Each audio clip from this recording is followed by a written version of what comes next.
Hello and good morning everyone. तो आज हम डिस्कस करेंगे लेबर पेन के बारे में। तो किसी भी प्रेग्नेंट लेडी का जब डेट ऑफ डिलीवरी नज़दीक आता है तो उसे उसके एब्डोमेन में पेन स्टार्ट होता है।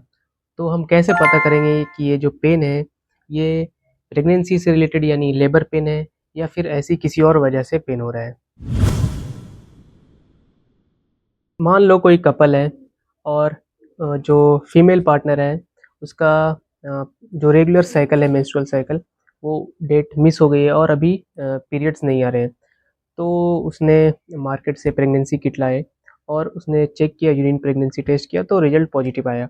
अब वो डॉक्टर के पास गई तो डॉक्टर ने कंफर्म किया कि हाँ प्रेगनेंसी है। तो और डॉक्टर ने फिर एस्टिमेटेड डेट ऑफ डिलीवरी बताया कि इतने तारीख को एस्टिमेटेड डेट ऑफ डिलीवरी है। तो मान लो डॉक्टर ने 25 जैन को एस्टिमेटेड डेट ऑफ डिलीवरी बताया, यानी 25 जनवरी को डेट ऑफ डिलीवरी है आपका। तो अब डिलीवरी नज़दीक आ गया है, लेकिन अभी मान लो कि 15 तारीख है, अभी भी 10 दिन बाकी है डिलीवरी होने से। तो अब है जो जो लेडी है, जो प्रेग्नेंट लेडी है, उसे एब्डोमेन में पेन स्टार्ट हुआ है। तो लेकिन जो डॉक्टर के हिसाब से अभी भी डिलीवरी में 10 दिन बाकी है।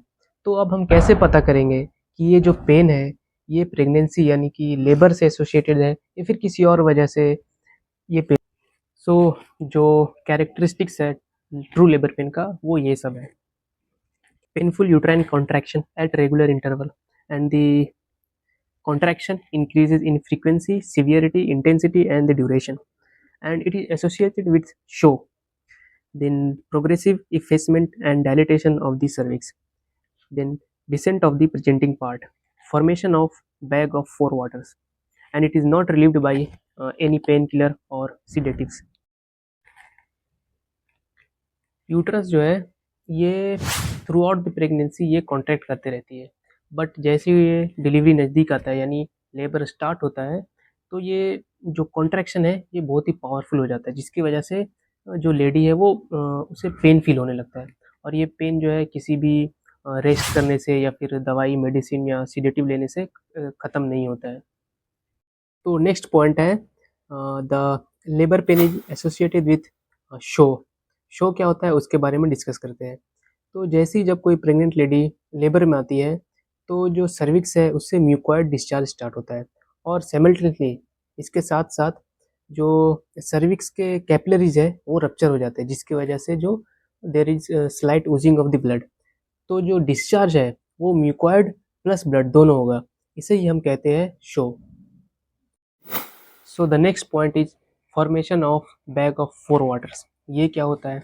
जैसे ही जो लेडी है, प्रेग्नेंट लेडी है, वो लेबर में आती है तो जो सर्विक्स है उसका इफेसमेंट यानी थिनिंग एंड डायलिटेशन होना स्टार्ट होता है, जिसकी वजह से जो बेबी का फीटल पोल है यानी फीटल पोल है वो सर्वाइकल कैनाल में आ जाती है, जो कि जिसमें मोस्टली एमनियोटिक फ्लूइड होता है और वो शेप ले लेता है कॉन्वेक्स शेप, जिसे ही हम कहते हैं बैग ऑफ फोर वाटर्स। तो ये रहे सारे science of true labour pain. तो जैसे ही ये सब फील हो तो हॉस्पिटल जाने की ज़रूरत है और समझ लें कि डिलीवरी नज़दीक ही है।